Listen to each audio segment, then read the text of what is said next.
Hello everyone in YouTube land and of course in the stream. This is a great pleasure to be back doing a live community flight, and today we're going to be flying in northern Spain, particularly the Picos de Europa region, which is beautiful, as you'll find out. Hopefully you can hear me okay. And with us today we have a legend amongst us. We have Drew, otherwise known as Balgeode. Thank you so much for joining us. I know you're a very busy man, lots going on in your life at the moment, so for you to join us on this flight really means a lot to me, so thank you, buddy. I suppose this is the point in time where I'm supposed to go good. Good morning, yes. Do you know what? I should have actually started the stream by saying good evening. Yeah, but then you'd owe me royalties. We already had that Yes. discussion, me and Spence, so. But thank you for inviting me. It is a pleasure to be here, and it is an extreme pleasure to see so many name tags. Isn't it wonderful? around me. This is awesome. Wait till the carnage to take off. Yes. Right? No helicopters for rescue, no missions, nothing. No, I forgot to tell Sergio, so no helicopters this time. It's certainly quite a sight, isn't it? And sound as well. All those turbo engines and... oh, fantastic. But yeah, if no one knows or has heard of Balgeode, I'm sure you'll have. I've got a link in my description below of his channel. Please subscribe to him. He doesn't have enough subscribers considering the quality of his content, and I really truly mean this. He probably doesn't even know this himself, but Drew was one of the main reasons or inspirations of why I started my own channel, because it's the way he, you know, tells a story with his videos is just so entertaining, and I would recommend, if you haven't checked his content out, please do. Please do. Oh, thank you. Oh, I truly mean that. I really mean that. My grandmother can rest easily because she was the one that taught me always tell a good story. Yeah, I love the chill videos also. They're very good. Oh, fantastic. Steve, I think it's also fair to add that a big reason why we have VR in the sim today is because of Drew.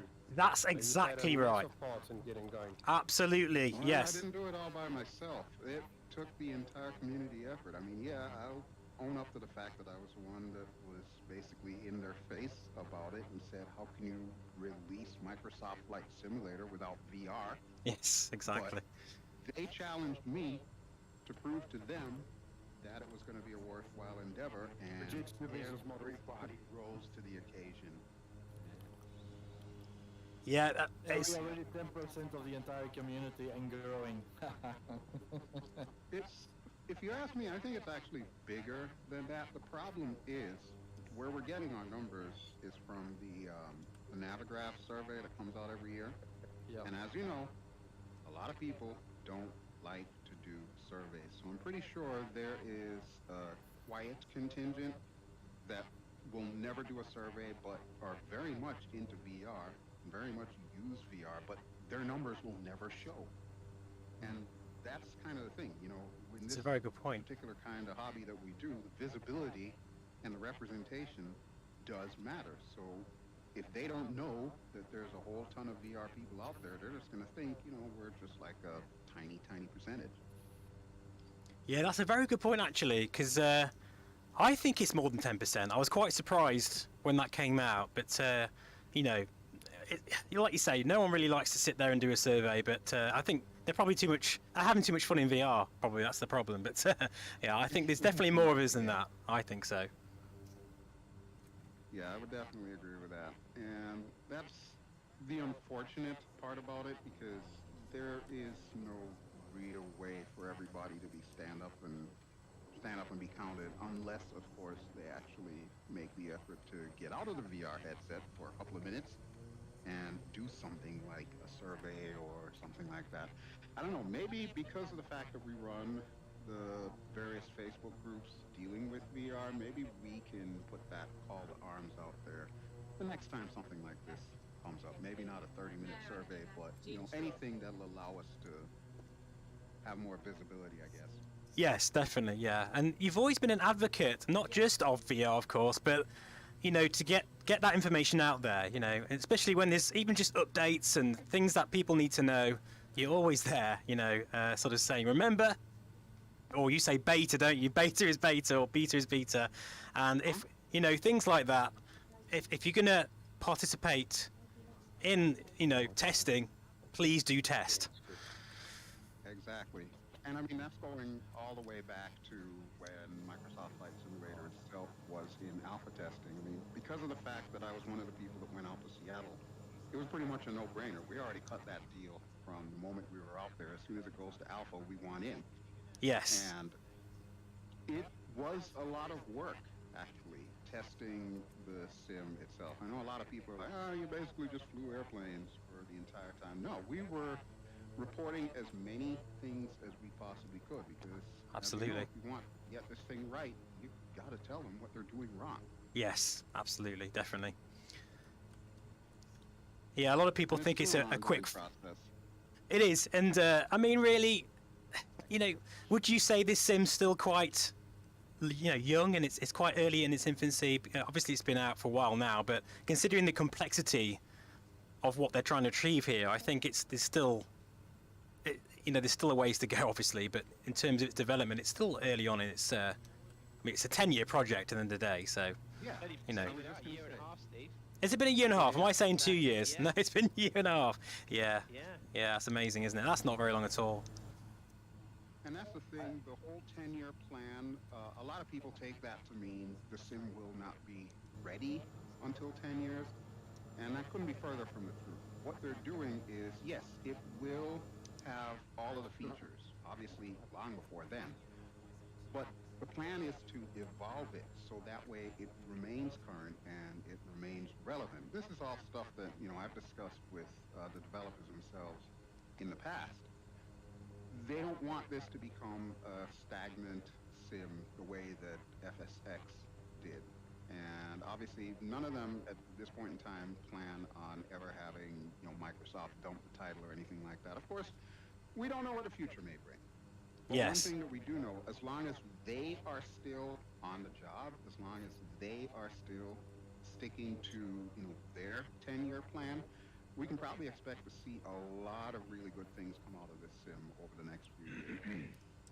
But it's in Absolutely. a really good place right now, and it only seems to get better. If you notice, each update that we have, we're having less and less critical issues that, of course, got the community up in arms over the last few months or years. It's certainly getting there now, isn't it? Like, it was almost like, you know, 3 steps forward, 2 steps back, and it was kind of like, come on, Asobo, just these simple little bugs, please get them sorted out. And of course, it's you know, if you think about the amount of code that's in this, it's quite scary to think that those little things are going to slip through.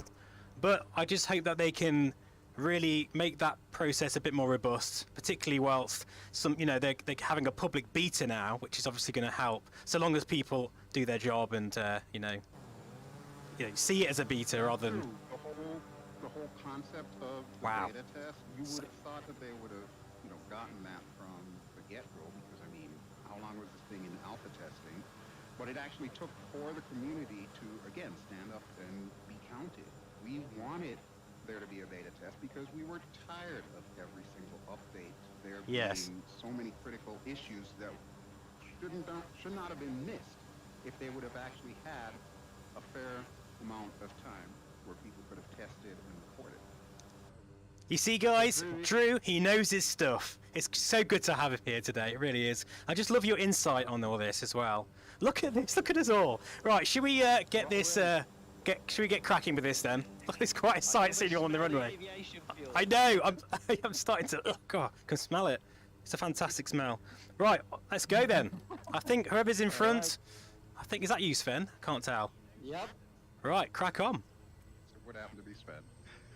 It's brakes down, throttles up. That's it. Yes. I'm Gotta gonna say touch it. 85.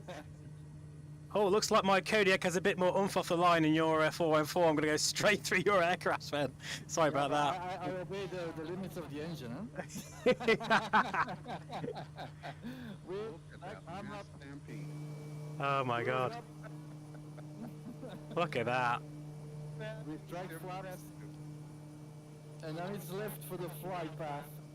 Just a sea of nameplates. Hilarious.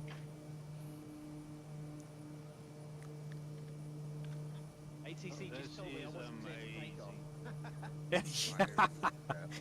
They'll get fed up in a minute. Can you imagine it? Wow. Wowzers, that's impressive. I know exactly. Wow, indeed. Quite a breathtaking view, especially in VR as well. Seeing all those aircraft take off.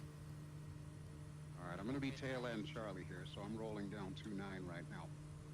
Now, hopefully, this scenery, well, it's quite varied, the Picos region actually. So you should see, you know, sandy beaches, beautiful alpine-style mountains, you know, vast plains, and we've got a few different sort of airports that if you feel daring enough, there's a few really ridiculously small ones as well if you want to try a landing on them, but they're not for the faint-hearted, I'll tell you that. I think that challenge is going to be accepted. Yeah, sounds good to me. Landing lights and taxi lights off, ready to go. Excellent. Oh, there's a beautiful city off to the right, too. Boy, this is nice scenery here. Santander. Santander? Yeah. This I is thought- an area yeah. that I've never flown before in any flight sim, so I love stuff like this because Awesome. it gets me to pay attention to parts of the world that I otherwise would not know about. Well, this was kind of my intention because I don't think many people know of the Picos region, strangely, because even though it's Spain, it's sort of like a hidden gem of an area. And I did go here about, what was it, 2 years ago, 3 years, just before COVID hit, on the bike. And the first thing I did when I got home, of course, was fly, you know, around in the sim. And of course, then I think it was X-Plane, and my ortho imagery was all right, but it was nothing like this. This is exactly what it looks like. They've done a fantastic job.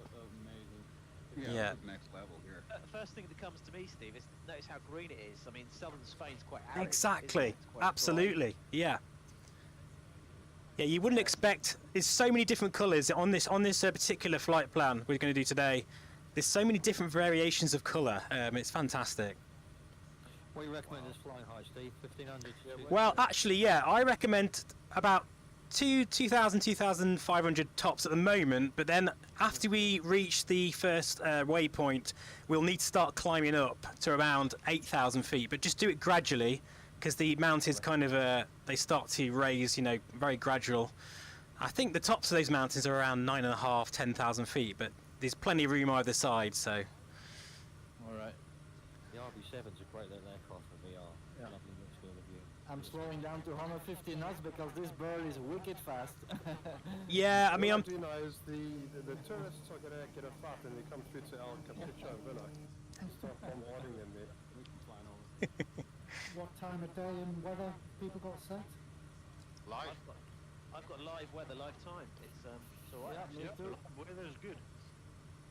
Is it really? That's interesting. I suppose, well, I'm not shouldn't be too surprised. It is Spain after all, but in fact, actually, the best time to go to this region, the Picos de Europa region, is October, because there's no one around. All the tourists have gone home, and it's around sort of 20 degrees, 18 to 20 degrees, perfect temperature. Ooh, I did a crash to desktop. Damn it. Oh, Sven, really? Damn it.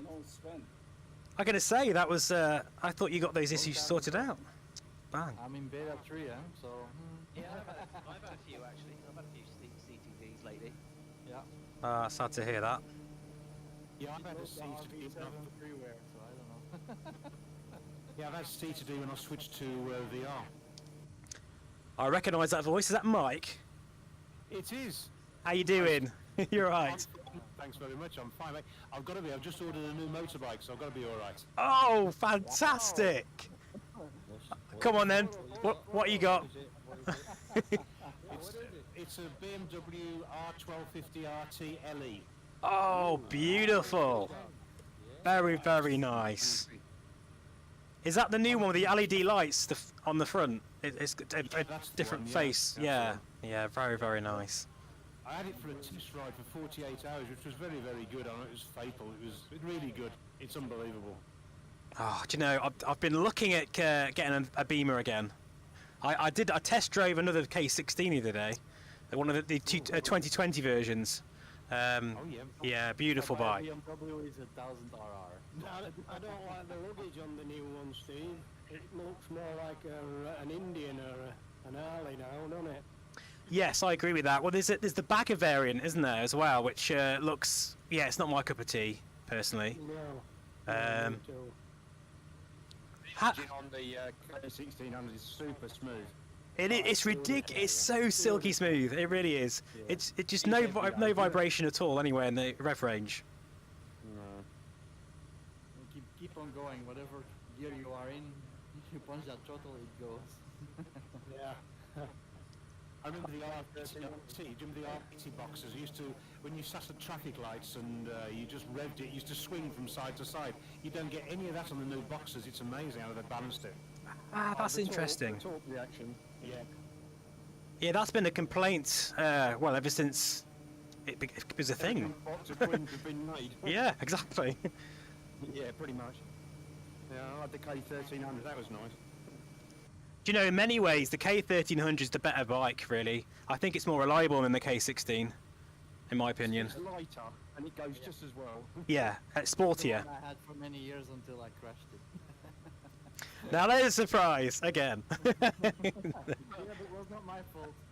I came from a fuel station, ignoring all the traffic rules, and I was in my right of way, but it was a write-off, so too bad. So I guess you ride how you fly then, Sven. Yes. I'm just going to slow down a bit here. Where are we landing? Yeah, it's amazing. Airport, no? Wow, I'm laughing already because the first airfield, if you want to call it that, or airstrip, or just bit of grass, whatever, is Lima Echo Charlie Whiskey, I think. But good luck on that one. Literally, it's on the edge of a mountainside, and it's so short. The runway, well, it's not really a runway; it's just a piece of dirt. So Yeah, I tried to look for it, but I couldn't find it. I was circling like 3-4 times. I was like, I don't see any strip. So are we going to try it or what? well, I managed it in the Kodiak. I did manage it, but I wasn't recording. So obviously, if I try it this time round, I'm probably going to crash. But feel free. You know how it goes. Murphy's Law, whenever you're recording, that's when Yeah. everything will go wrong. It's so true. Why is that? I have no idea. That's just Whoever the way gets it a is. successful 3-point landing wins Steve's Pimax. How about that? Yes. I love it. Brilliant. That's why I am in XCAP. I was trying, testing it, and this was the only plane I could do. So what, this El Caprico villa, what's special about this villa? Well, I've no idea. It just looked nice. Well, the one thing I think it was designed by Antonio Gaudi. It's quite a famous designer. So that's the one thing, and I think it was in the 1800s that it was designed. It's a beautiful building. Okay. I'm just going to go down and look on top of it. Yeah, there is someone that I'll find it. has stayed there that did message me, said they'd be on the live stream. So if you are here, please do let me know what it was like to stay there, or to experience that. But I'm just going to go down and look at the windows. I never stayed in Gaudi's house. It was in the area, in Camillas. oh right, sorry, gotcha. But yeah, it's a beautiful building. That coastline is so gorgeous. They've done an amazing job with the masking there and the mesh. Yeah, just seeing all these nice little beach lanes everywhere. It's quite nice. Yeah. Sweet, does the water really look this nice? Oh yeah, he's if not better actually than this. Oh, wow. Has anyone found the villa yet? No, I'm struggling to find it. No, I haven't seen Found it it. yesterday. Now, once we sort of head inland, you want to be sort of just starting to ascend a little bit, perhaps just about 1,000 feet per minute, or even less than that, just gradual.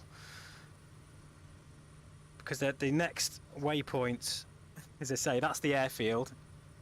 But I'm it back. quite. Oh, hello. Back. I didn't know you'd left. Ah, that's me, Sparky.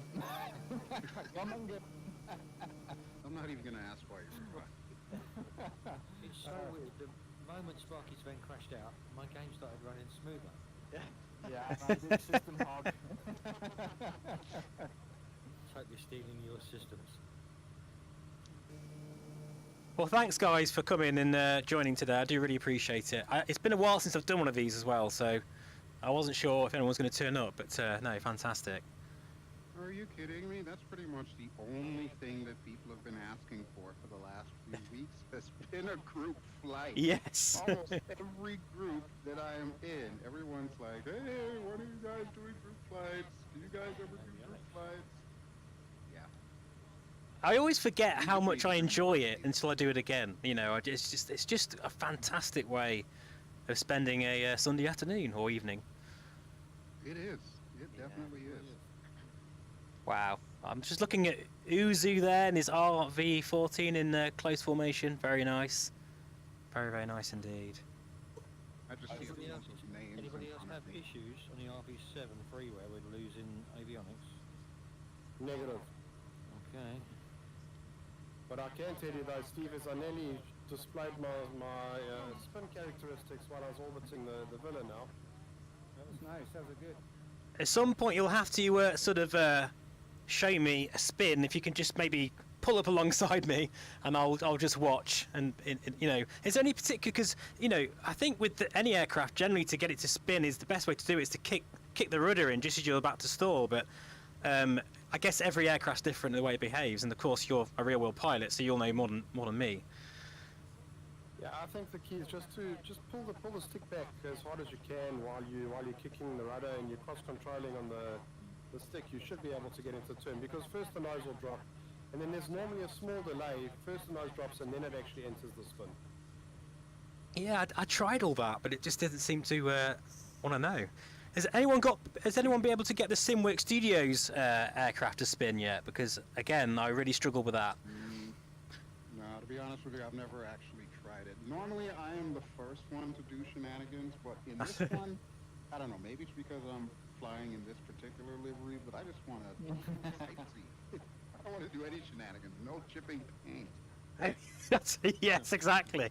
I totally get that. Steve, I've got something interesting to tell you. Potentially treading out a bit of a minefield here, but I went to have a view and in the mind of purchasing a HP Reverb G2 version 1. Okay. Today, and bear in mind I've only ever had 2 headsets. So I've got a PSVR with my PlayStation, which obviously is gathering dust. Yeah. And obviously I've got the Quest 2. So this is the first time I'd actually, you know, demoed HP Reverb G2, and I turned it down, Steve. Really? That's interesting. Wow. I think a lot of people would be quite shocked by that. And yeah, I turned it down because, and I hope I'm going to, you know, sort of break any glass here, but straight away I found the field of view a little bit too small. Well, as opposed to the Quest, and for me that's what did it. For me, I'll hold back and wait for the next big thing to come out. You know. No, Quest user, I am so very did I make a happy to mistake hear that. or not? Same here. I've actually had the same experience. I had a Quest 2, but unfortunately my setup wasn't too good to run it. And back then, the Quest 2 was quite new, so it was very frame hungry. And I then was fortunate enough to upgrade to the Reverb G2, and I ordered one, and I had it for about 2 months, and then it was performing really well. But my biggest problem also actually was the FOV. Yeah. But it was a great display, but also the G2 then was also really new, and I had the same specs, and it wasn't really running too well. And then my one eyepiece started flickering, so I sent that thing back, and since then I haven't bought another headset. But to be honest, I personally preferred the Quest 2. I just found the FOV a little better, but I don't, as a headset and the screen and the resolution, the reverb was like really good. Yeah, I could see that straight away when I tried it on today, but it's for me, you know, being a flight sim, you know, as we all know, VR, it's got to be good. It's got to be big and good. the trouble is. But version 2 has a wider field of view. I haven't tried Yes. that, but it's what I've heard. Yeah. It was the HP Reverb G2 version 1, but they're both the same, aren't they? I think version 2's got a wider field of view because the faceplate's closer to the lens. Yeah, spot well, on. Who I was looking at, he had the comfy face plate for it, and he said, "Oh, it should give you a bigger field of view." But you know, I'm so used to the Quest 2, straight away I had a comparison. So based on that, I turned it down. So I hope I didn't make a mistake. Are you using the Quest 2 with an FOV of 0.7? I have no idea. I just put it on. I know where you're going with that. Yeah, that is a good way to get extra performance. But I will say HP dropped the ball on their facial interface with the Reverb G2. They messed it up completely. And if it's the default sort of, well, standard, you know, facial interface. Oh, it's not.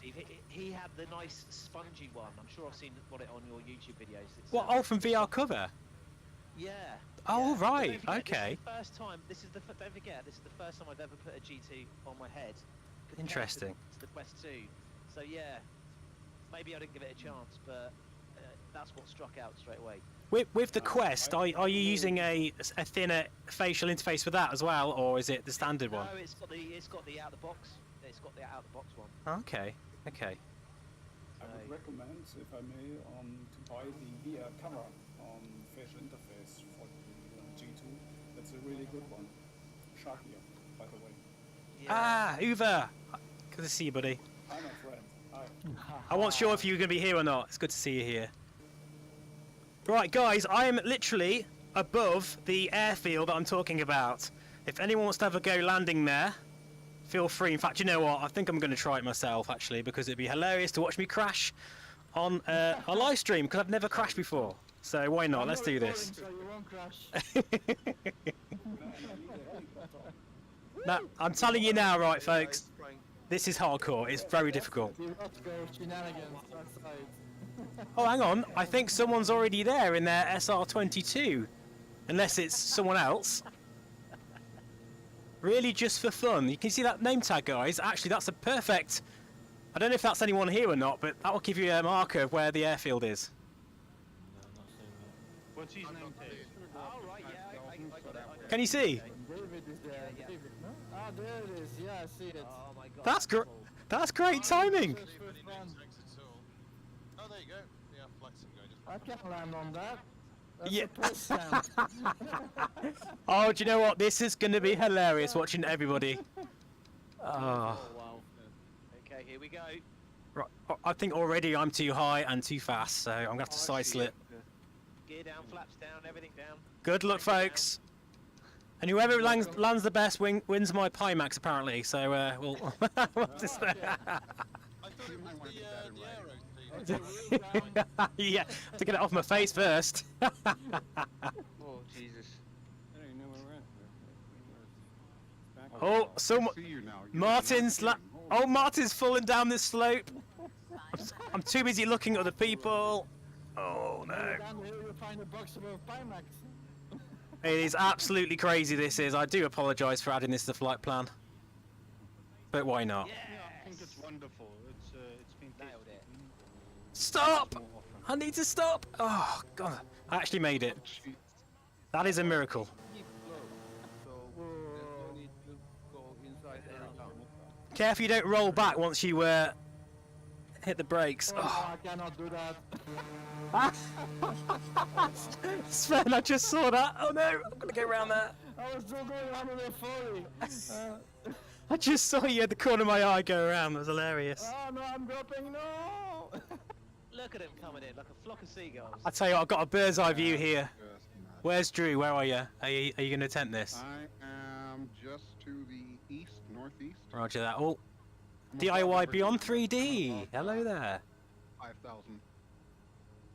Oh, stop, brakes. Oh! Jesus. Nice. Nice. Look at everybody go. Oh, okay, you know what? I'm going to orbit here so that way I can get some good cinematics. Yeah, it's probably a good idea. I'll tell you what, everyone wants that Primax, Eve. I'm telling you, most people, annoyingly, have done a really good job and they've landed fine. Oh, David's coming in. David has crashed. Go down the valley. No, I haven't crashed. Just go down the valley. Oh, okay. Fair enough. Oh, that's easy. Come on, guys. Oh, I see you, David. Yeah. Oh, that's a tight turn. Are you going to make that? Easy. Ooh, looks like somebody bought a farm. I've- Eve, You can do it, Dave. Literally, you're live on YouTube, David. No pressure. Nice side slip there. Very nice. Here he comes. Okay, come, Darren. You gotta Oh, oh God. That's gonna happen. I've already done one go around. That's looking good. That's looking good. Difficult to Oh, get in. wow. Well played. Do this thing in the 414. Wait, wait. Ah, he's shooting. That's madness. Oh wow, that was a big bounce. Yeah. I get extra points for doing it on a spit. Absolutely, definitely. You get 2 pie maxes for that. Well done. Oh, nice. There's 2 pie max. That's after 2 gin and tonics as well. Does Yes. that count? I tell you what, you did a good job there. Well done. We just bounced into the building. Tony's not looking so good there. Tony Dark Zero. Pretty sure in the valley is not where the runway is. Tony's crazy, but it looks like you may be hung up on a tree there. Oh, I'm brilliant. never gonna be able to take off with my plane here also. Well, I must say, I think most people have done a stellar job landing there. I'm going to have to make it even harder next time because that was very good. I Well managed done. to land in the 414. It was very difficult. Yeah, the 414. My God, you've got no chance with that. If you managed it half decent landing, well done. No. I think the takeoff's worse than the landing. Ah, Turbo Aero also. Whoops, he's in the bushes. Ah, that's hilarious. It's nuts. Well, at least it's downhill on the way out. It's downhill. Yeah, I was lining up to go up to TC here today. I have to go back uphill and go downhill for takeoff. There we go. Oh! Ouch! What happened there? Mike, I've stalled it. I've stalled. you both stalled at the same time. Synchronized stalling. That was very impressive. Gonna have to use the dreaded yaw. Oh, not the yaw. Sven knows all about that, so he's the... Did you manage to land it in RB7? I just wanted to know who's brave enough to stream. Right, okay, I'm going to go for it now. Full flaps, on the brakes, full power. Good luck. May the force be with you. Here we go. Take off with full flaps on? No. That was always a risky business doing that live, but hopefully I've got away with it. I see you. Look at that, that's amazing. The Kodiak.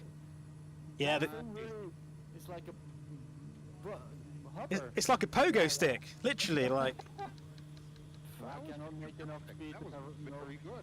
I was airborne at 50 knots. 50 knots in the Kodiak there. Through the bush. I'm amazed I stalled there actually. Unless I caught a wind shear. I don't know. I had full flaps and everything. It was quite violent actually. You went, you broke the right wing and went right down. Oh. That's probably my fault, Steve. Yeah, you both did it together. It was quite amazing to watch actually. It was oddly quite poetic. Yeah, it's on this live stream, so it's Oh god, I'll have to look back at that later. yeah, hopefully it's come across okay. I haven't actually checked the chat yet, but hopefully it's streaming okay. You know, it's like VR and all that. It's always a challenge. That one goes in the embarrassment bucket. Well, you're in good company here, so I won't worry about that too much. I didn't expect anyone to land there, to be fair. So well done. Challenge accepted. Level up. Yeah, nailed Yeah. the landing, failed the takeoff. Yes. No, I did the takeoff, failed landing, yeah. I can only see you, David T, and Edel Sim. That's all I can see at the moment. Yeah, same. Are you choosing? Yeah. That's all I can see too. I think I'm way out front. I'm coming round in an orbit. Might be stirred up the hornet's nest now, isn't it? You're looking around. Yeah, but we don't sting. Right, I'm just heading back onto the flight plan. You want to kind of really start to get the altitude as well, if you can. Yeah, it's got quite mountainous now, isn't it? Yeah, it's stunning, this area. We do. So there's a lot of mines in this area, and you can actually take tours into them, into the caves. Oh, that would be incredible. They're all lit up inside, and they're beautiful. There is an area where I think... Sorry, Drew. Oh, I was asking what kind of minerals do they mine here? I can't remember, if I'm honest. It was a long time ago I was in. Could well be. Quite a bit of turbulence here from the mountains. Yeah. Nope, there is definitely a mountain in my way. Okay. Yeah. You have to circle to climb to gain some altitude to get over it. I'll just give it a little extra throttle and bump her You up. just turn down your LID and it should disappear. Sounds like a good plan. Steve, have you got any info on the next sim update? What's going to happen?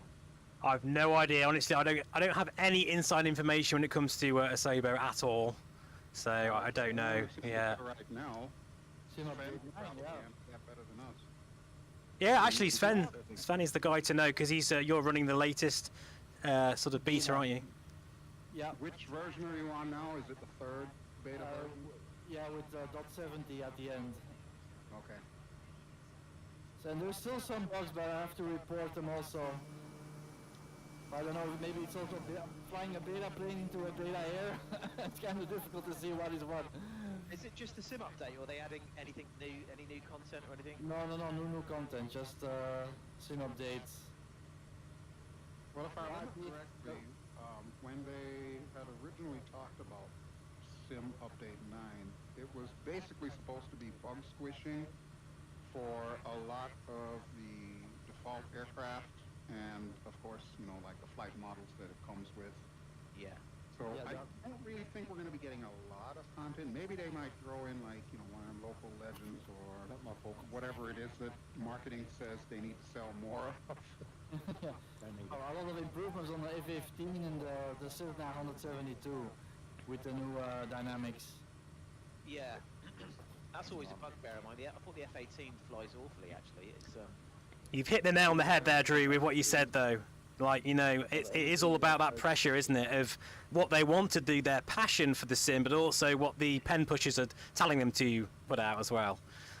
So a lot of people don't realize that is a major reason why, at least with the first few updates, there were so many things that upset the community.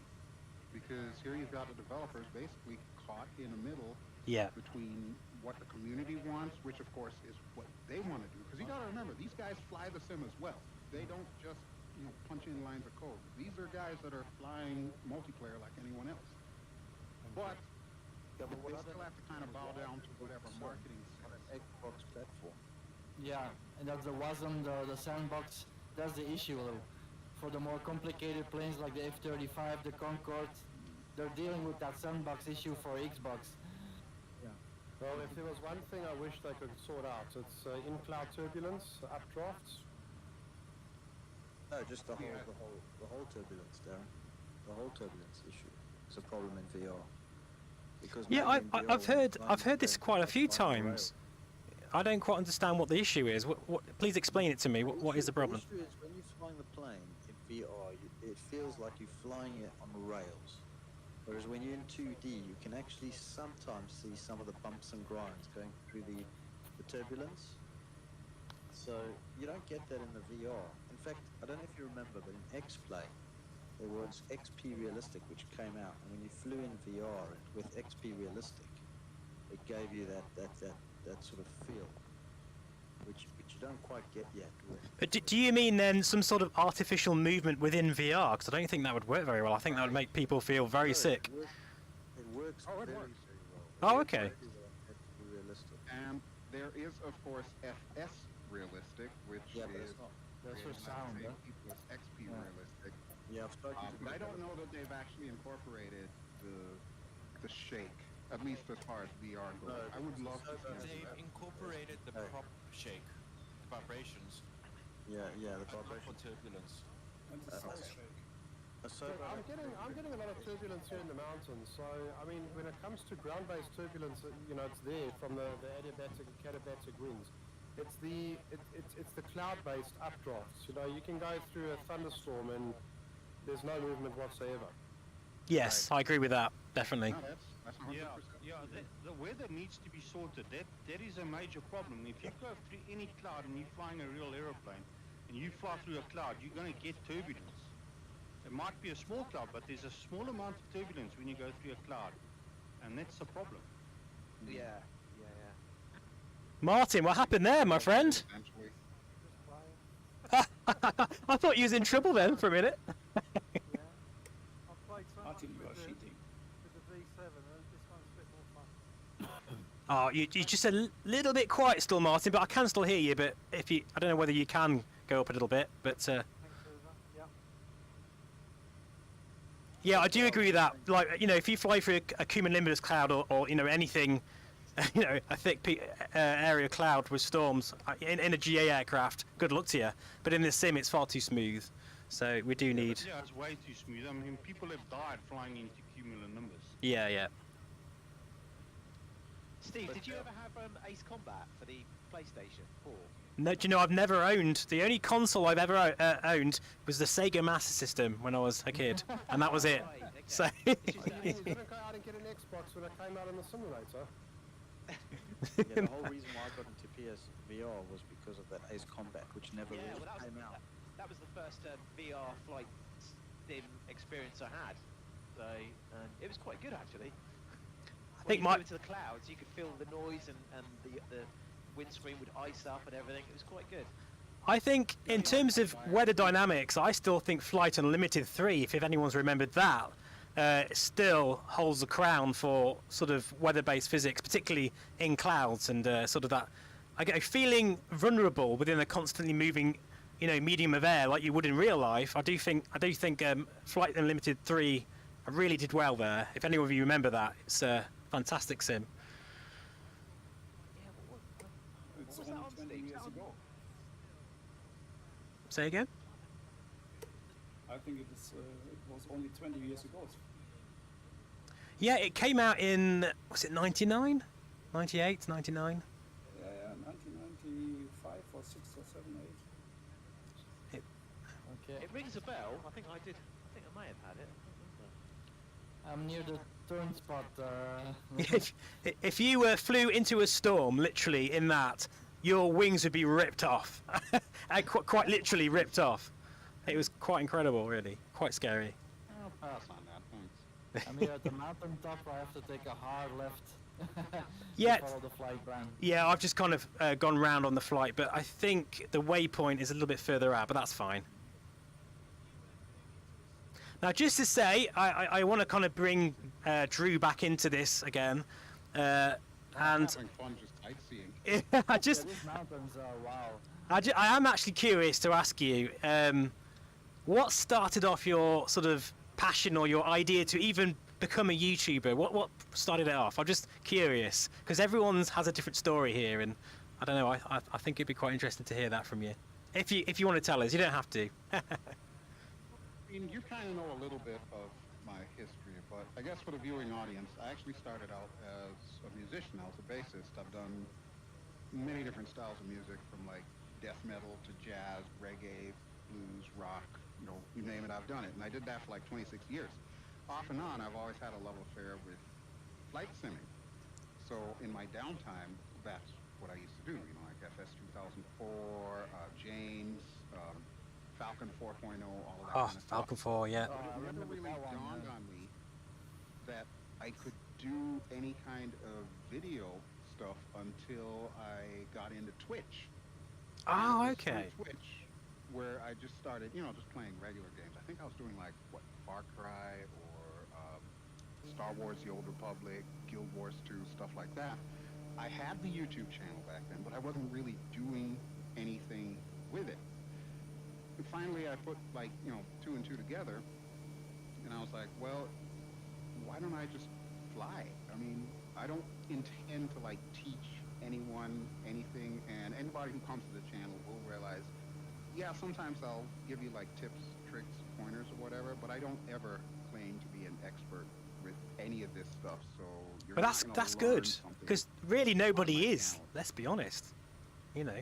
Oh, yeah, that was the main thing was, you know, I just wanted to have a medium to tell stories, and I didn't necessarily want it to be just regular old video games. I wanted to tell flying stories, so I started developing all these various characters that would fly with me, like Ali, longtime viewer. Oh, Ali, yeah. Yanis, I love the Ali. characters, man. I love He's them. featured a lot. And yeah, it was just one of those things where I had retired from music, like permanently, and just decided one day, you know what? I'm gonna do this flight sim thing just to see what happens.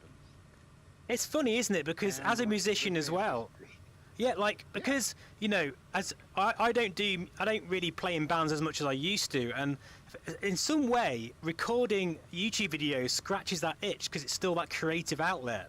So there is something about that. I don't know what it is, but yeah. I think any musician knows that, you know, when you get on stage, you really only have one chance to do it right, you know? Yes. And it's the same thing when you're doing something like live streaming. Twitch in particular, when I started out with Twitch, that was one of the major draws for me, was the fact that it was a performance. You are on stage, you are being yourself, the same as you would if you got an instrument strapped to you. But you've only got one chance to pull this off. And of course, you can record it at the end so the rest of the world can see it, which is one of the beauties of YouTube. But still, it's that, how do I describe that? I guess the endorphins or whatever the feel-good drug is that your body makes. I totally know what you mean there. The best way to describe it would be for you to fly with one of your tunes in the background. There's a change. Yeah.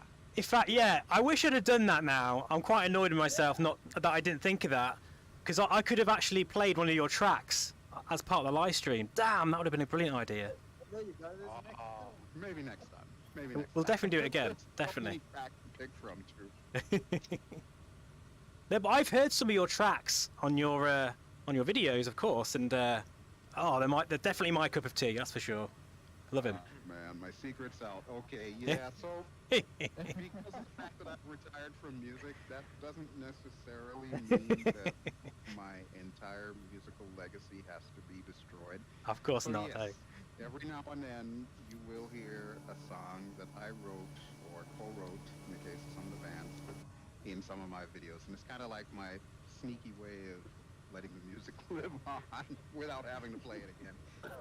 And I will say as well, and you know, with Balgio's channel, Drew,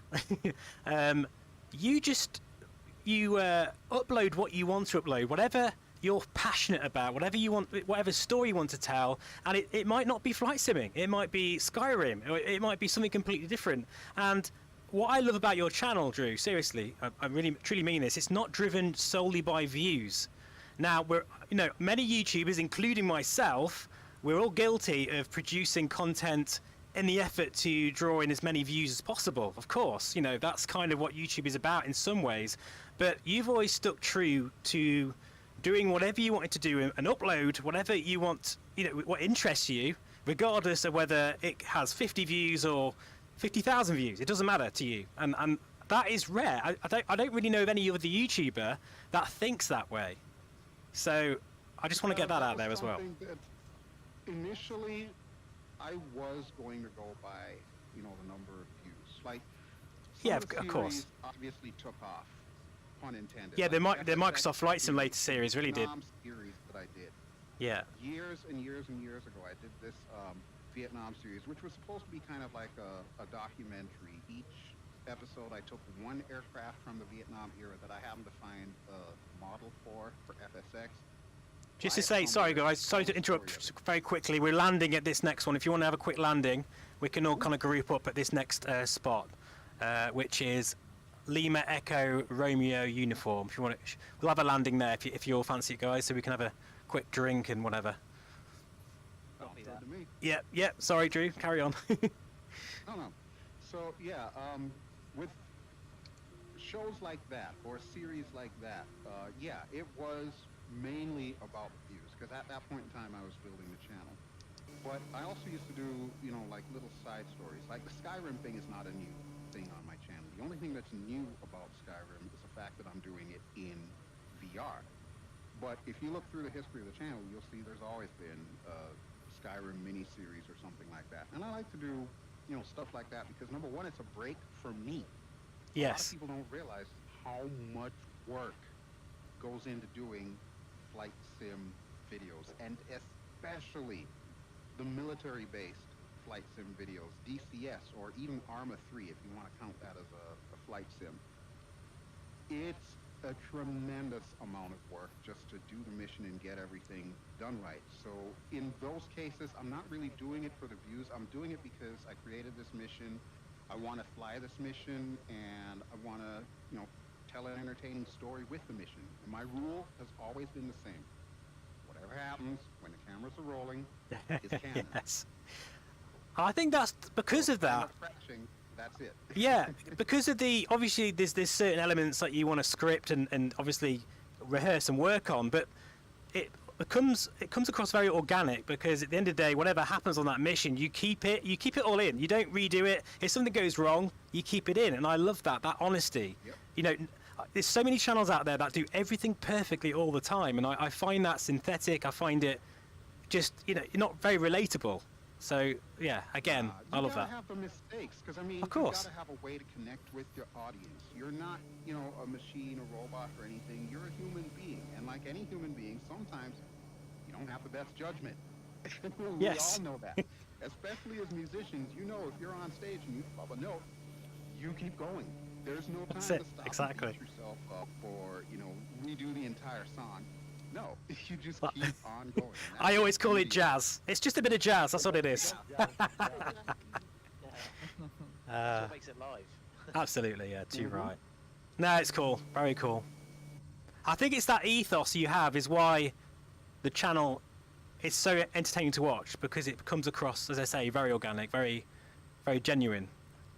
And yeah, love it. I look at it the exact same way as I did with music. And even prior to music, when I was doing art, like we're talking way back now, the college days, before I actually got into the whole heavy metal scene, and of course the rest, as they say, is history. I approached art the same way.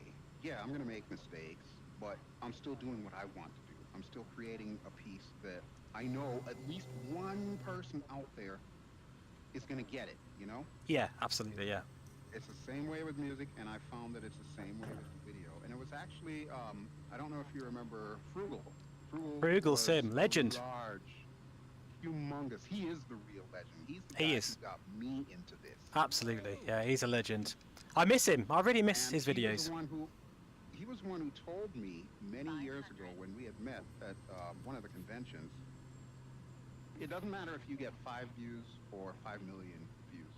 The key is you stay true to yourself, you do what you want to do, you entertain people, and more importantly, you have fun. Because if you're having fun, the people that are coming to watch are also going to have fun. And I've stuck with that.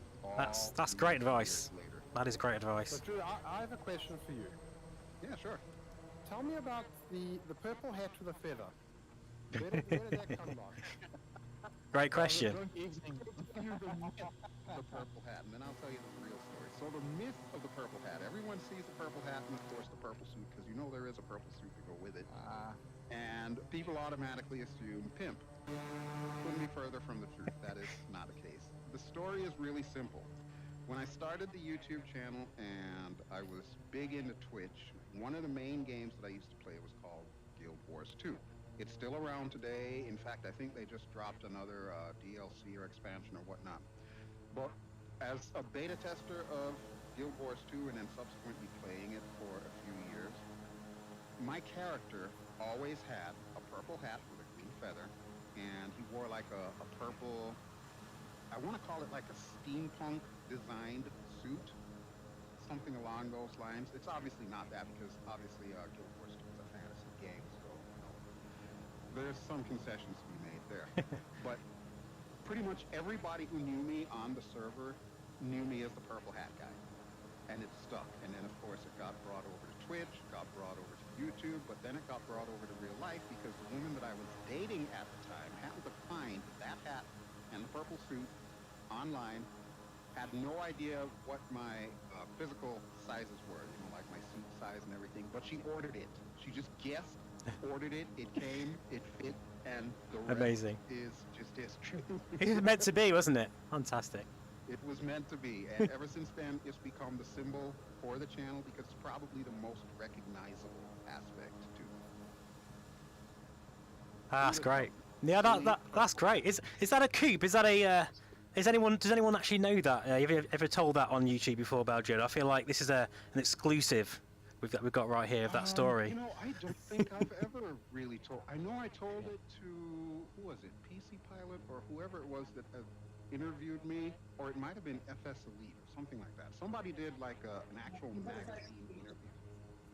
But I don't think I've ever told that on YouTube. Well, there you are, folks. Bit of information there we've never heard before. Fantastic. Love it. Now we know. Well, guys, seriously, I'm really enjoying some of your landings, or attempted landings in some cases. I probably should have said this one's also quite a short field landing. So sorry about that, but yeah, I think most people are doing well. People with TBMs are struggling a little bit, and the 414, of course. But then that's fair enough. Oh, here comes Jamie Crew bouncing to the top. Oh, hang on, no, he's going around again. Now let's see, which way are we landing here? Are we heading, what is this, southeast? Yeah, I've gone, southeast. But I guess it depends on what weather. The clearance of those trees coming in doesn't exactly help our landings here at all. I really hope that soon you can actually crash into the trees. That's one thing that annoys me a little bit. Like, No.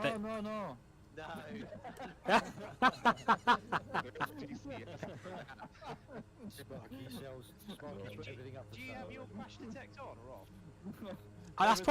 off? That's a good point. If I had it on, would it detect trees? Is that the reason why? Or I'm just wondering, like, no, it doesn't. It doesn't detect tree, only buildings. Okay. Put the shed in the middle of the runway. That's the question. Yeah. That's where we're going to make a tea and coffee, I think. I did call ahead to put the kettle on. Hopefully they have. If the grass waved with the prop wash, that would be really good, wouldn't it, as an effect? That would be amazing. Nice touch. I have a coffee machine That with was my supposed to be chancellor. something that they were supposed to add way back when, but I think it's one of those things that kind of got fallen by the wayside, I guess. I would imagine it's quite a hard thing to code. Yeah. I guess it's one more thing that will slow the sim down as well, probably. True. It's funny, isn't it, though? I think... FPS is king. Yeah, we all think of these little details because as the sim gets more realistic, you kind of know where it fails more, if that makes sense, because it almost looks so photorealistic, but you think, well, hang on a minute, it looks real almost, but then those trees look completely stationary, or that looks a bit wrong, or you notice those little details that are missing even more because of the sort of quality that it's got to. Well, it's a 10-year project, Steve, so who knows? Absolutely. Right.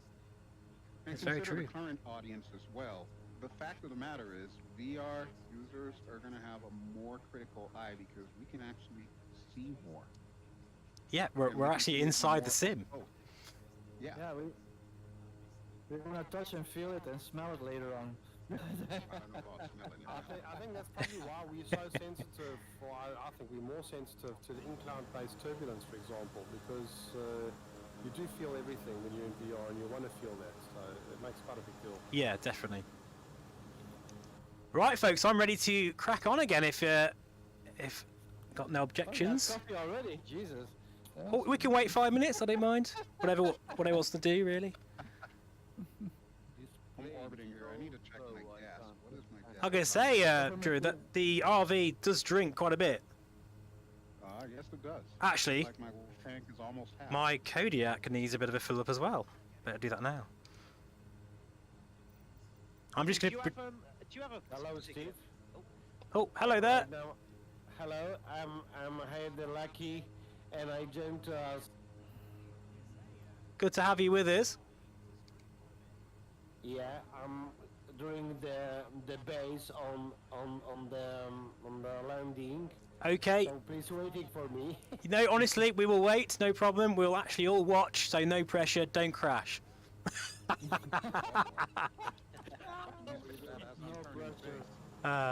fact, where are you? I can't see you, actually. I'm on the opposite end. I don't think I can see everyone here. I can't see anyone flying out that I can... somebody's coming in. Is that That'll be me. Belgio? That'll be me. That's really strange. I can't see you, Drew. Don't ask me how the heck I'm going to pull this off. Yeah, good luck. That'll be a thing. Drew, Well- you do have an audience. It will be a story now. Luckily, though, I can't see you on my stream. So if you do crash, no one's going to see it.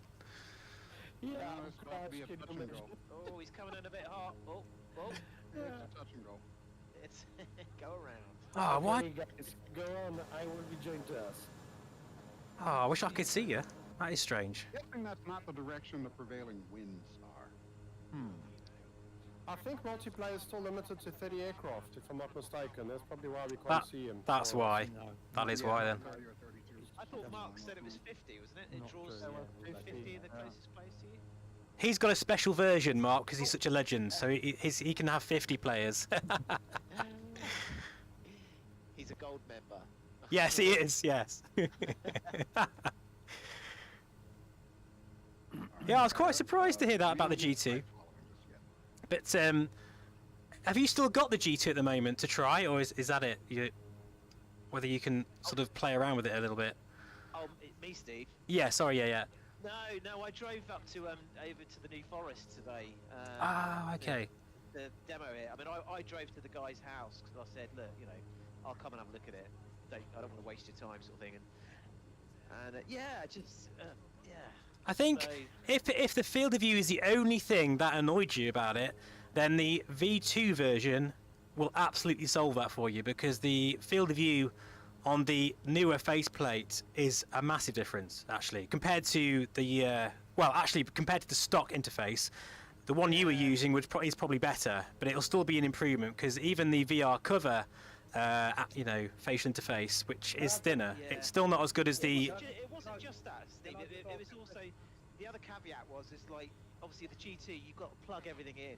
Yes, it's more temperamental, without a doubt. And It's I've really fallen in love with the Airlink. That's quite nice. it is. So it swings and roundabouts really.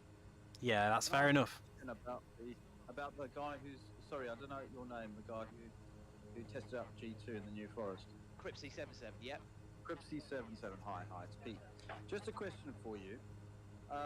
What GPU are you using? I've nothing special. I've got an i7 10700K, so it's okay. It's good enough. And the graphics card? I've got a 3080. You got a 3080, okay. And did you try the G2 on your system, or did you just try it out? No. I'm sure if I got it back here, it would run great. But for me, the caveat was just the field of view. It was a bit too boxy. Okay, and then I've got another question for you. As a Quest 2 user, because I'm a Quest 2 user myself. Yep. What were your views on the clarity between the two? Because I've heard conflicting. Absolutely. The G2, hands down, it had a lovely sharp picture. But for me, it's not about that necessarily. I want a big, open, wide view. You know. Right. Okay. But I don't want the Pimax because I don't want a brick sat on my head. We're hoping the G3 is going to solve that if it ever comes out. Yeah, that's why I'm just going to wait. I'm just going to wait for now, see what comes down the line. Yeah, I think that's a good call. Steve will be reviewing it anyway, so we just wait and see what he says. Yeah, I've got some exciting stuff coming. I have got some exciting stuff coming that I can't talk about. I switched to the RV14 now also, with the Varjo livery. Oh, thank you, sir. Thank you. I have to say, they really surprised me with that livery. When they told me that they needed my logo and stuff like that, I'm like, okay, well, here we go. I had no idea that they were going to pull off what they pulled off. This is just incredible. I'm in love with this thing. I must confess, I haven't actually installed it, so I'm gutted. I can't see you as your actual livery, but they've done a fantastic job. It looks, so good.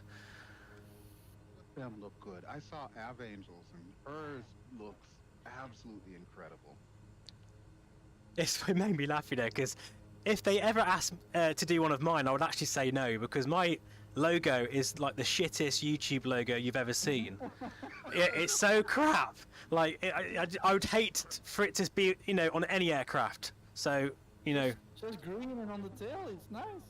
Oh no, it looked terrible. A nice, colorful green livery. Put your logo in there. I love. Don't get me wrong. I love green, but that logo on a plane, no, that won't work. That's not. Steve, just on a side note, you know your friends list in the Flight Sim multiplayer. Oh, yeah. Box where you got, you are the only one that doesn't have a logo on. I can Really? see everyone else's, but yeah, I don't see what your logo is. That's a good point. It's just a green just a blob. green circle for me. It's yours is the only one doesn't have anything in. It's just greyed out in the middle. Nothing. Is that because I'm supposed to do that manually and I haven't because I'm lazy? I'm guessing. I don't know. I should say it is. I should say like most people have added their own logos in and stuff, but I just haven't bothered. So right. yeah, I'll do that actually. That will be my homework after the stream. You want to put your logo in? There you go. Right, folks. I think we should get pushing on a bit. I think maybe. I'm gonna switch my tanks. I think the next airfield we can do a touch and go at, if that's not too far away from here. All right, ready when you are. Let's go. I'll wait for the stampede to head out first.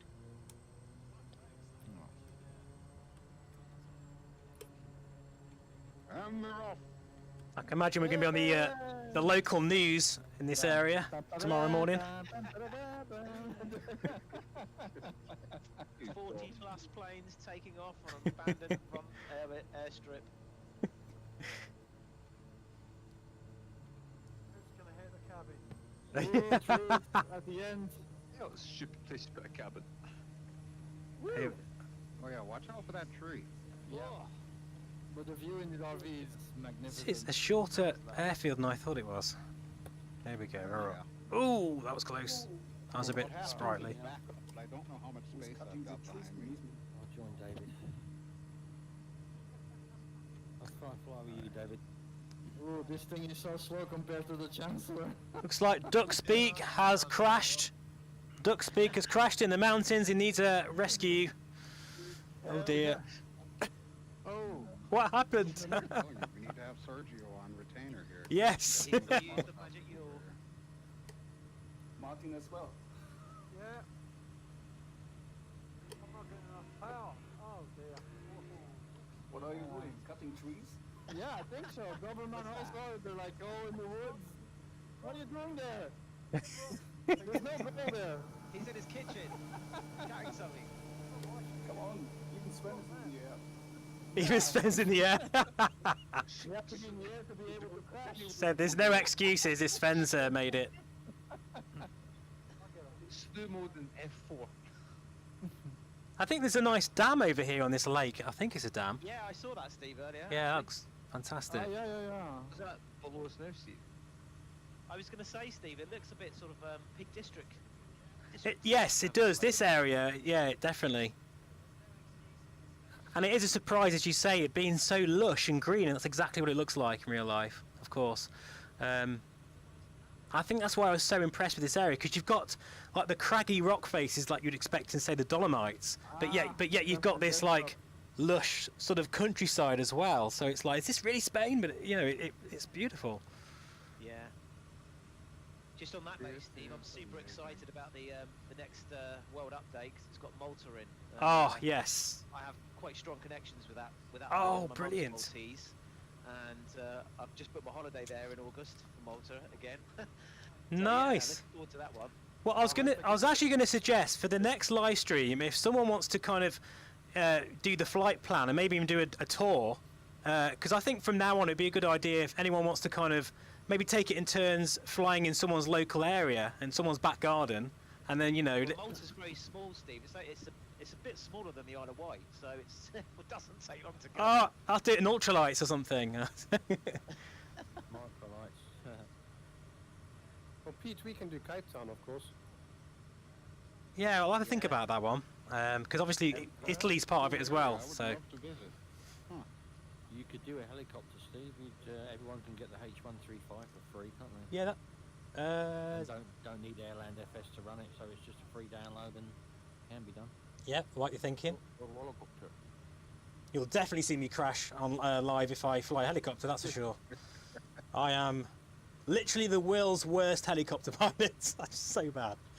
No, I don't believe that. I do not believe that. I get stuck in it. In VR, I get always stuck in the helicopter. Wait, when are helicopters coming to the sim? They're there already. Sometime this year. That's all we know. Sometime. Yeah, officially. I mean, there's quite a few on FlightSim.2, but you need that Airlander FS, don't you? No, or that's something? not true. No, not Flight always. Performance Group. Flight Performance Group. Don't need that at all. And they've got them 3 amazing aircraft. One's free as well. There's actually one in the marketplace. They've just sent me their mission pack actually. They sent me the mission pack, so I need to show that on the channel soon. But it looks like a lot of fun. Overkill just reviewed that, Yeah, no, don't get me wrong. I have flown that high performance helicopter, the free one that's on flightsim.2. But it feels a bit clunky though. It does feel a bit clunky. I don't know if anyone else has found that. What do you mean by clunky? Well, just kind of a bit. I'm using the rudder buttons, and it's just very left and right. You know, where when I've tried some of the freeware Airlander FS helicopters, they're a lot more fluid. But you need that third-party physics tool to make it fly. You know, which is why I was wondering when Asobo officially gonna, release helicopters with the correct physics. The 145. The last I heard was either third quarter or somewhere along those lines in 2022. But like anything else, it's subject to change, and it's one of those things that when we know, we'll know. Yeah. Just follow helisummer.com. Trust me, you'll get the info on it before anybody else does. So yeah, Sergio is the man. He knows helicopters like nobody on the planet. Okay. I think helicopters without rudder pedals just doesn't make sense. Like you said, you were using buttons. Exactly. Yeah. That is impossible. Yeah, you have to have collective as well. So GT in the YouTube chat has just said Happy Easter to everyone. So thank you, my friend. Yes. Thank you. Oh, happy! Oh yeah, that's right. It is a holiday today, isn't it? That's what you were doing in the bush, looking for the eggs. And tomorrow as well. It's a bank holiday Monday. It is, yes, thankfully. You all are so lucky. I have to work tomorrow. There is no such thing as Easter Monday here. It's what we call a king weekend. There is now. You can say we've said it. The lime is just. That's all I need is another reason to call off. Now there's another challenging airfield. I think it's another grass strip coming up. Or is it? Oh, I've got you. I'm picking you up, guys. I'm picking you up. All of a sudden, after half an hour, I'm just starting because I had to crash the desktop again. Oh, there we go. Yeah, everybody's names come back, and Sparky's just crashed out. Look. That there's something going on there with Sven crashing out and everyone's sim running better again. I'm not saying it's a coincidence. The data is very fragile. If you switch planes, then it crashes. You have to disappear again. On one plane. If you switch planes, it crashes. Oh, do you know, I hope they get this sorted out. It's getting closer and closer to release day. That's something So. I've never seen in the forums yet, and I didn't report it yet, so that's a to-do tomorrow. I heard that for Update 9 there was an issue with memory leaks or something. But these are the most issues, they come after the third update. Before it was always okay. It's getting It very used to be the close thing now. where, depending on whether or not it was an even number or an odd number update, you could pretty much guess whether or not everything was going to be totally messed up. And usually the even numbered updates were good. The odd numbered ones were the ones that had all kinds of issues. I noticed that. Case, though. I hope a fourth one is coming before they release them. Yeah. Has anyone in the group got the Concorde? I don't hear it. Yeah, I've got it. I haven't shown on the channel, but I've got it. Yeah. Oh, okay. I've got it also, but there's not one flying between us. I can change my plane. Have you found it, Steve? I have to say, I'm actually quite surprised by DC Designs how they've pulled this off, because I think it's pretty damn good, especially for the price. To undertake such a hugely complex aircraft, and one that really is pushing the envelope of the sim and its capabilities. I think they've done a pretty good job, and they are dedicated to it. I mean, I think there's already been like 3 updates already. So I think for the price, it's good. I mean, I think the textures in the cockpit they need a rework. I don't think they look that nice. But overall, they've done a great job, and it's only going to get better. So. Yeah, I didn't check the newest version, the 103. I have it, but I didn't check it out yet. Yeah, I love it. It's an iconic aircraft. I had to get it. It doesn't it look so beautiful in the sim? It just looks amazing to fly. I love it when you're low coming in on finals, the vortex over the vapor. It sounds amazing. The sounds and just it's gorgeous. The one thing they need to do though is that I think it would be a really good aircraft for shared cockpits, You can use flight engineers because That would be I mean, useful. The whole flight engineer area is massive. Yeah, I did think that actually. The share cockpit feature would be much needed for that. Can you move up and down? Can you move out of the cockpit seat and back in the fuselage? Oh, I'm getting a crash. Yes, yes, you can walk right the way down the back of the fuselage into the toilet. Oh, okay. Yeah. The toilet works as well. Toilet, yeah. I can hear the people having like a party in the cabin. Yeah, I think so. Yeah, I mainly play it in VR, so obviously I don't tend to leave the cockpit. So I do love how one of the most sharpest textures in the whole plane is the champagne. wobble champagne, isn't it, or something? Yeah. If you know the Boeing 247, that one you can actually go to the toilet and use the soap dispenser. It works. Now that one I do have. That one I did purchase. I'm not a huge airliner guy, but I had to get it because it's vintage. Oh, anybody hear me? Just very, very, very faint. 1 by 5. Really? 1 by 5. Guys, I have a question for anybody to flying the Kodiak. I have a problem with adjust altitude on my Garmin. Everybody have the same issue? Do you mean the pressure setting? Barometric pressure? On the strip, like the pressure, but on the top of the strip, it is the altitude. I cannot adjust the altitude on the autopilot. Oh, got you. The altitude select. I think it needs to be in VS mode before you do that, but you'll have to forgive me. It's been a little while since I've been in the Kodiak. Yeah, there's two ways of doing it. You can either go in flight level change, but probably a more simpler way of doing it is is what Drew said. You select your altitude. Can you do that? Are you able to do that first before I go any further? It's under the altitude hold. If it's the altitude select, you should be able to scroll up and down on that. Yeah, sure. But the problem was started after the newest update of Kodiak. Okay. Well, I'm running a really old version, so maybe it could be a bug then. I'm guessing. Good for you. Yeah. Okay. I am so bad at updating my aircraft, so. If you're ever in doubt, however, feel free to contact SimWorks Studios. I will vouch for them. They will get back to you in short order.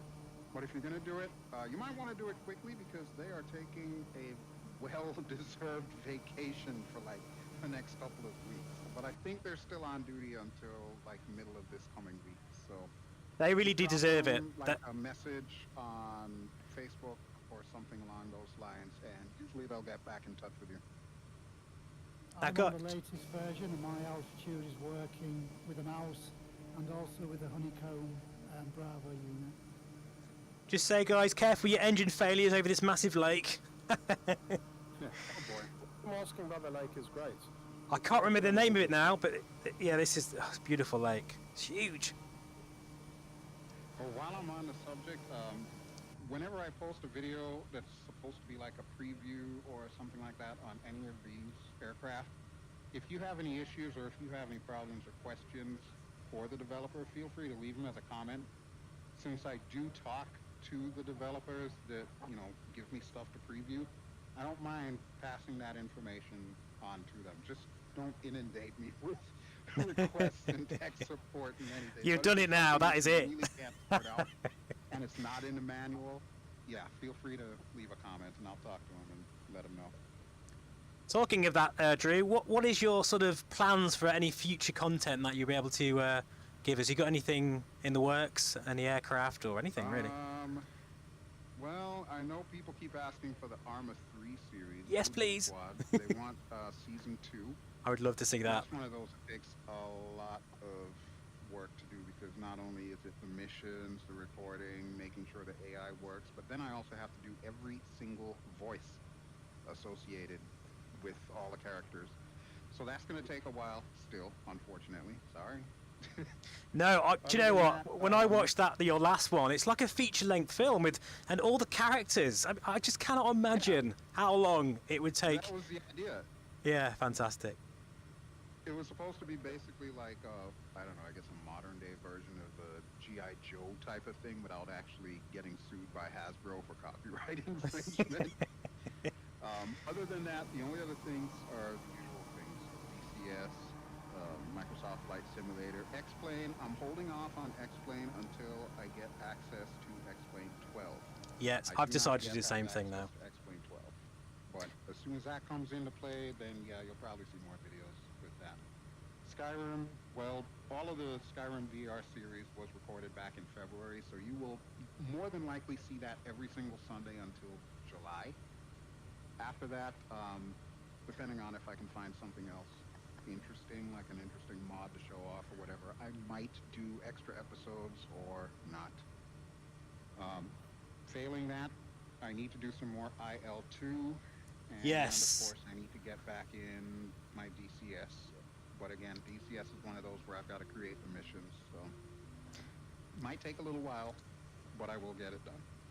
Isn't it great how IL2, I mean, it's such an incredible VR sim anyway, but now you're able to record it natively in full screen mode. Thanks to that, by the way, Drew, because you helped me do that, figure that out. Saying that. Oh, it's, yeah. All the other sims, you need to do it like IL2.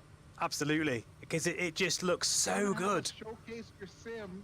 Make it easy for us to showcase your sim. I don't understand it. I really don't, because you know, I have to make that concession every time now when I do a VR video. Just to let you know, it's not the same, you know, on the screen as it is in the VR headset, blah, blah, blah. And someone will still go, it's really stuttery, it looks horrible. My goodness me, how can you live with those frames? And I'm just like, well, I'm doing the best I can here, but really we need that full screen native view. And IL2 and Aerofly FS2 have really shown the way with that. Absolutely. And I really should do more of it, to be fair, because it just looks so gorgeous. Everyone brace for wake turbulence, Sparky Spence coming through.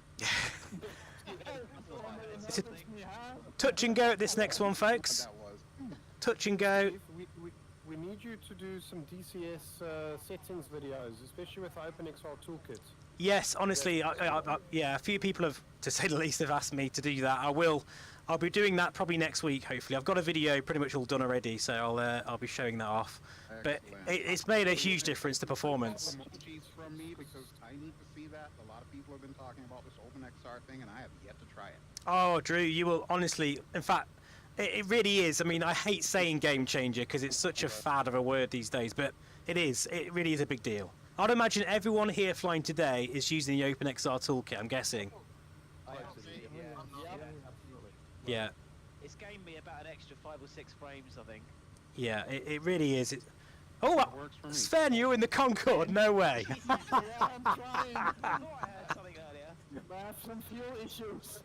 I thought, what am I literally dreaming? No, it's Sven in a Concorde, of course. Yeah. Well, his turning circle's going to be about 20 miles. I'm going to say, yeah, I'll see you over Heathrow in a minute. Well, see if you can do a touch and go at Lex. Is it Lex? Lex something or other? Yeah. I'll be happy if I can stay in the air. Now this next land, well, touch and go, is quite a large airfield, I think. So there's no problems here. Steve, Lima India X-ray, right? That's the one. Yes. Then next landing is the Lima India X-ray, right? No, well, touch and go at Lima Echo X-ray. Roger. Yeah, Yeah. Steve, I was going to ask you, I've asked you this before and I'll ask you again. So when was the last time you played X-Plane? Oh, good question. A while ago now. I mean, I had a spate of flying using it. In fact, you asked me, I was using it a fair bit because I love the Hot Start TBM. I've got probably 500 hours in that aircraft alone. I just love it. But yeah, I'm finding it harder and harder to go back to it because it's waning, isn't it? It's waning. You just can't beat this sim at the moment. Yeah, for my kind of flying, you know, being a GA VR flyer, I mean, you can't beat this. I mean, X-Plane still, I feel, has the most fluid flight model. It really does, and it's a very special feeling about flight in that sim, and I do love it. But at this point, I'm just waiting for X-Plane 12. I think it's that time. Yeah. I think we all are. Yeah. I think we all are. And there's no denying when it comes to stuff like, say for example, helicopters, previous topic. Absolutely. Yeah. you really can't beat X-Plane for helicopters. And in fact, when we're looking at Microsoft Flight Simulator, I think we're all kind of hoping that they're going to make the flight dynamics similar to stuff like X-Plane, because it's really become the gold standard for that. But with that having been said, X-Plane knows where it can improve. It's a real X-Plane knows where it needs to improve. It's a real shame, isn't it? All these talents can't just come together and produce the best thing ever, you know. Or is it just me? Well, I've heard. Yeah, I've heard that being said quite a few times, but I think we need different players in the market. Otherwise, we don't want everyone being controlled. Like, for instance, Meta is controlling the whole of VR right now, really, and that's not a good thing. We need more people, more talented developers doing different things. I mean, there's nothing wrong with having different flight sims for different purposes. But I know what you're saying, though. I think this is just such a behemoth of a sim. It's completely like changed the rule book, really, and rewritten what we, perceive as a flying experience. And I think X-Plane, they are listening, and I think that their gold standard is always going to be flight dynamics. And they've got customers that they're far more interested in than us flight simmers. But at the same time, I think they are. It's good because it's making them work harder, and that's what we need.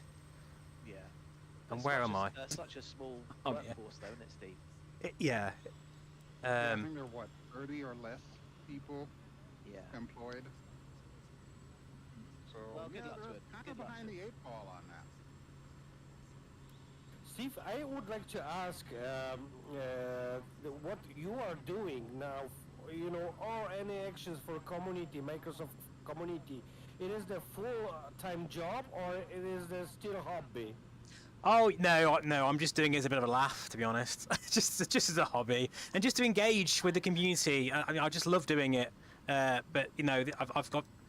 Are you asking whether I'm doing it as a full-time job? YouTube, is that what you mean? Yeah. No.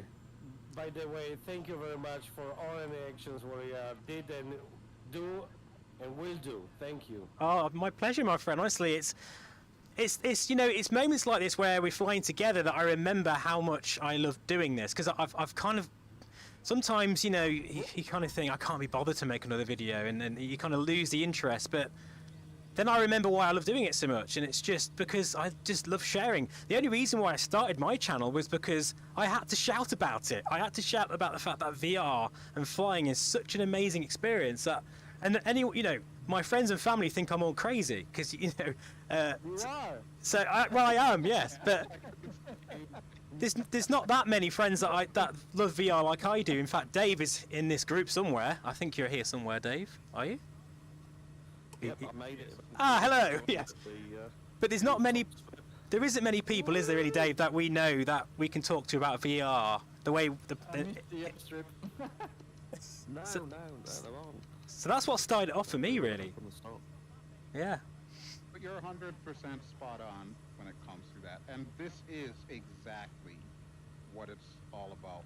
And that was one of the things that I used to try to impress upon people, especially when you go to stuff like the conventions and whatnot, which obviously we haven't been to a convention for a little while now.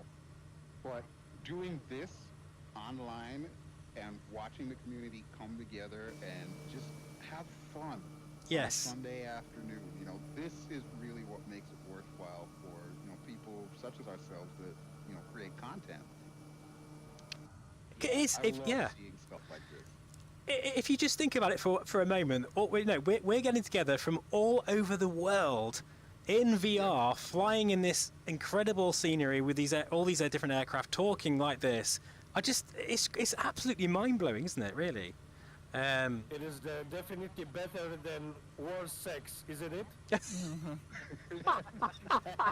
gotta say, Steve, it's better I have no idea about that life. Sorry, David, what did you say? Didn't quite hear you. It's a bit more fun with a butt kick a game or two, and I'm sure you heard. Sorry, I still can't hear you, honest. Oh my goodness. That's so funny. You need the butt kicker too. Oh, I was laughing that much then, my tracking's gone now. Thanks for that. Oh, my tracking's gone in my headset now. Oh, is it back? Is it coming back? There we go. I hope you're on autopilot. Nope.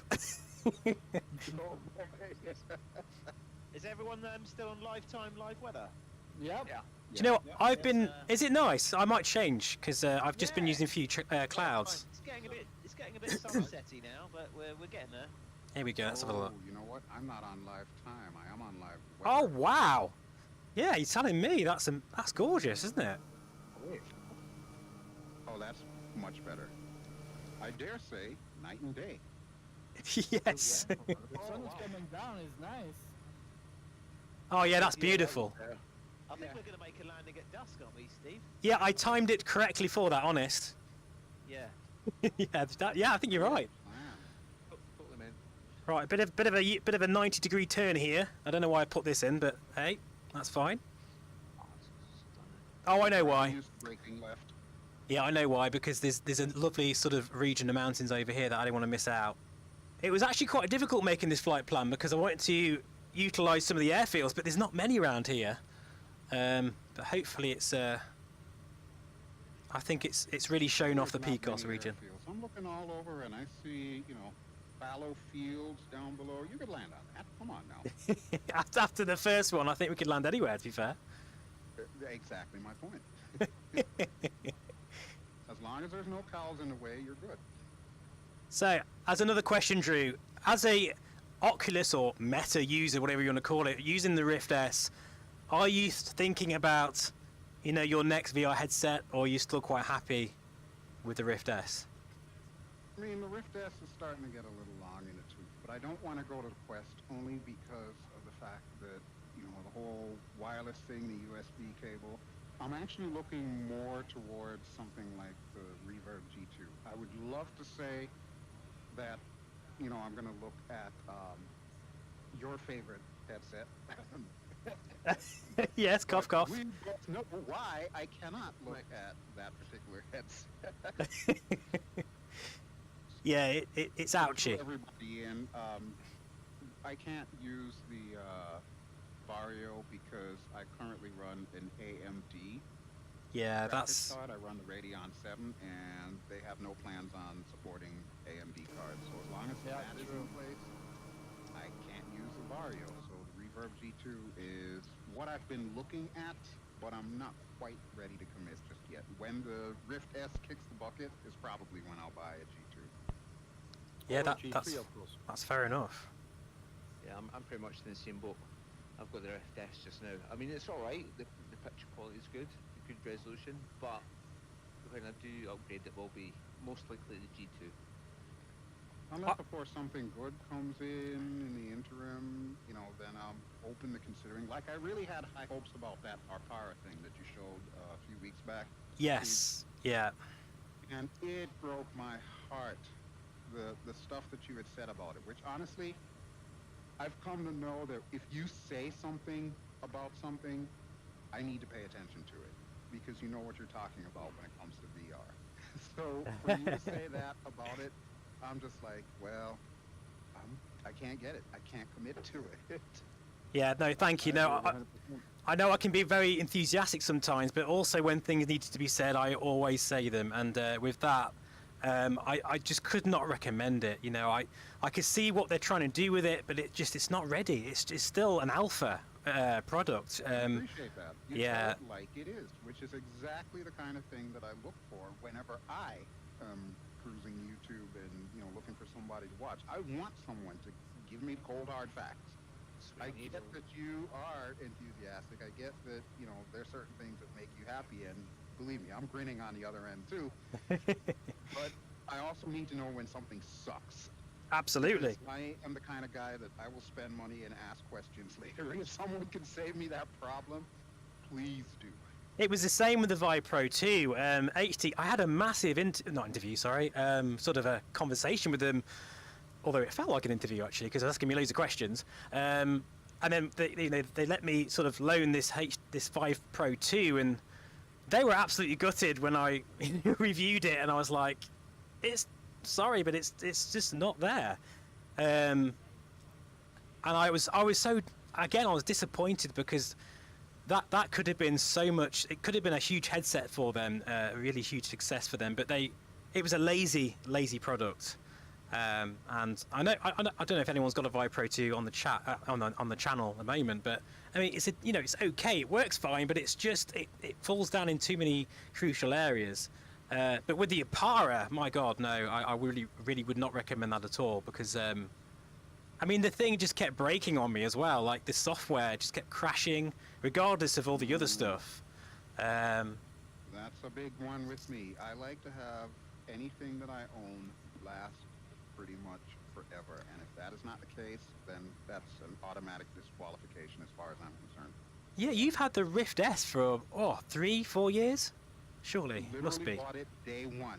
You did. I remember your review. Released it. I remember it.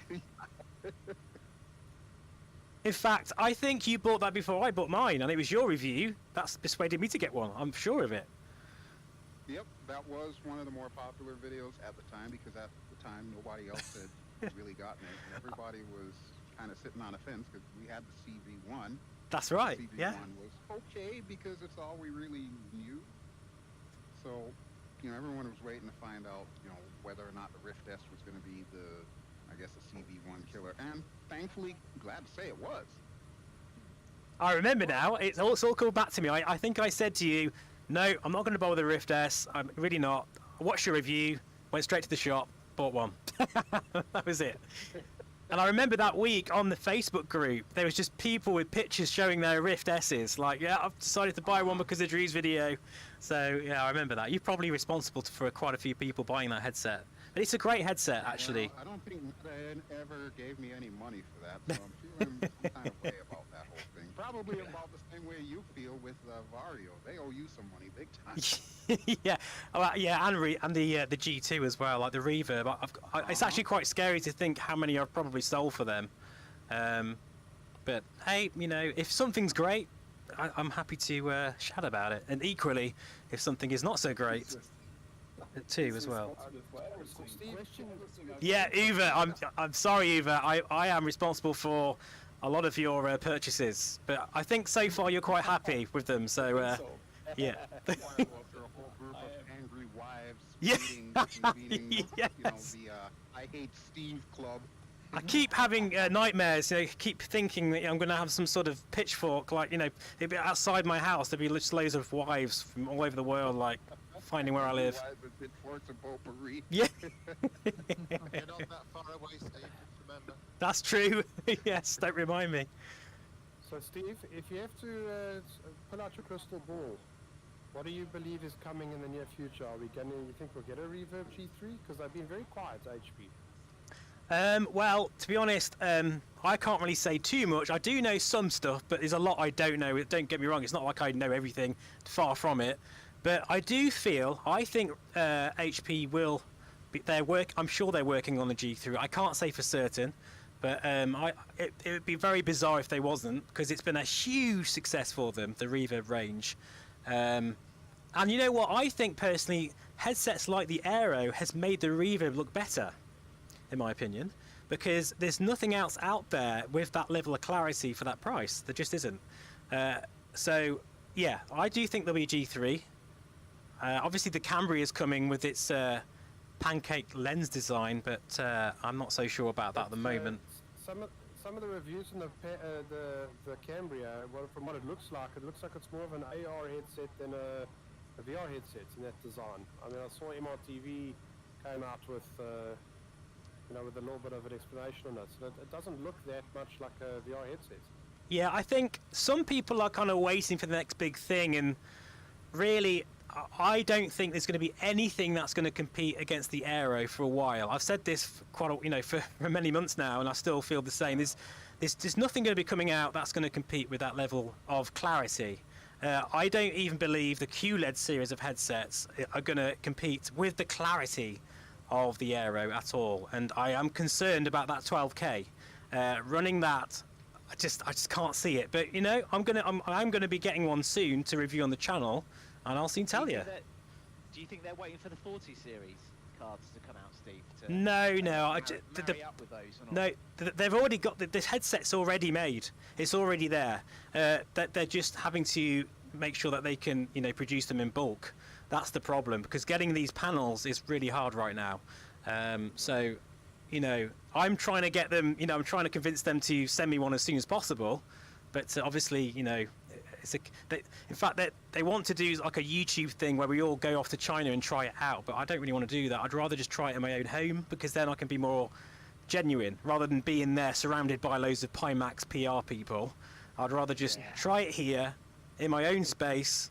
Then I can just get to know it better, and that's what I'm hoping for anyway. But Steve, if you could have a blank, if you could have exactly what they did with Microsoft Flight Simulator. yeah, but in this case, I mean, my God, what an experience, Drew, to go all the way to Seattle to do that. I am so jealous, and I will be for the rest of my life. They definitely bought you, Drew, after actually getting a free flight with an instructor. I think they had to have bought you. There's just no ways. But thank goodness you were there. Yeah. Sorry, go for it, Cribsy. Yeah, no, I was just going to say, if you could have a blank canvas, Steve, and design your perfect headset, what would it be? What would That's a good question, isn't it? That's a very good question. Well, I think Narrow 8 cakes. To be honest, like, field of view is not something that is so imperative for me like it is with other people. Like, when I'm on my motorbike, you know, the field of view is pretty crap on that, and that's real life. So yeah, but that's the safety aspect of it, isn't it? But I think for me, 120 to 130 degrees field of view is enough. And then pack a really nice high-resolution display, nothing more than about, say, I don't know, between 4K and 6K. We don't need more resolution. We need better optics. We need better lenses. Right. That's what we need. It's the same in the, you know, the photography crowd, isn't it? It's not about it's about the lenses. That's the thing that is the wow factor here. And of course, with the Aero, something like this with a smaller form factor, better field of view, and cheaper price, that's kind of it for me. Oh, and OLED. It's got to be OLED. OLED, yeah. How about wired or wireless? To me, as a flight simmer, I don't. It doesn't matter having a wire. I don't really care as long as it's nice and light. I think really, I'd prefer a wire over air, only because you're always going to get video compression. You're always going to. You know, wireless is always going to be a compromise in some sort of. Extra power, wouldn't you? Yeah. But you know, things are progressing at such a crazy rate. You never know. You know, a wireless solution will get better and better. And I think for me, it would be a wireless Pimax with a battery pack that lasts you 4 or 5 hours. You know. So Steve thinks Varjo Aero features this device started to be your favorite headset now? It is, really. I just, you know, if I ever fly and I'm not making any content, or if I just, you know, because I fly a lot without any YouTube stuff, because I think that's really important. First and foremost for me, I've got to enjoy flying. If I'm just making YouTube content, I can talk, then it becomes a bit of a job, and I don't want to do that. And I always pick the Aero all the time, if I'm honest. When are you going to start doing some good Beat Saber content, Steve? Tomorrow, actually. I'm going to do a live stream. I'm going to put some roller skates on, and oh my God! If anyone's on live weather, you're getting some lovely sun rays behind us now. It is spectacular, especially with the Concorde right in front of me there as well. But no, I do want to point out though that the Reverb G2, I friggin' love that thing, and I think it makes sense for most people to buy that. It really does, because as I've said, I think the Aero's made the G2 look better, because the G2 is phenomenal for what it does for the price. It really is a really good headset. It's only marred by that small sweet spot, and of course the Windows Mixed Reality software, which is still clanky. And it's still not great, but it's okay. But Steve, I mean, with the OpenXR toolkit, it's changed the Reverb G2 so significantly. I mean, we can now literally use 100 render scale. We've never been able to do that before. Totally right. And it's a different headset now.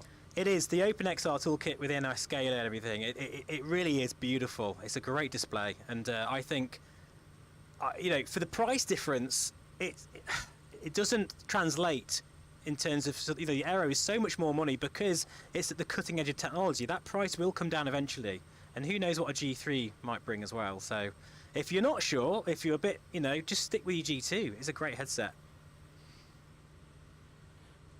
Last question is regarding the Varjo Aero delivery. Steve, as you know, what is the time for delivery now for any future users? It is the for example 2-3 weeks deliver or of mouse. I can answer that. I ordered mine in January, and I contacted Varjo, and they said they're just packing out the ones from autumn last year. Wow, really? That's good. Thanks, Mike. So, yeah, I had no idea, to be honest. Yeah, it's quite a delay. It's like anything else, too. I mean, when you've got a new product, you can't expect that, you know, they're going to be Johnny on the spot with delivery. I went through the same exact thing with the Virpil. As you know, Virpil has, over the last year or so, come out with a whole bunch of different products. And initially, if you ordered a Virpil, you were waiting for months before they even got shipped. And now they've actually got it to a point, now that everything has settled down and been out for a while, that you can realistically get anything within 2 weeks. And I predict that's probably going to happen as well with the Varjo. It's just a matter of time as they, you know, get their footing. I will say though that Varjo have said that the interest in the Aero has been explosive. it's literally been way more than they expected, and that's another reason why, you know, it's. Why that is, Steve? Honestly, I don't think it's because of me. Actually, in all seriousness, I think a lot of it is because of professional users as well, and people have wanted a headset with this crazy clarity for such a long time. People are prepared to spend that money, because if you think about people who buy 3090s or a high-end triple monitor setup, you're talking of the same kind of price. It's just in VR, you know, in VR talk. That's what it is. So. I've been away from the world, but has anybody mentioned the Opera? Anybody tried that? We were mentioning it we earlier, did, and it's an unfortunate, sad story at this point in time. Yeah, I've given Opera. Yeah, I've given loads of feedback though. Haven't you all passed the airfield already?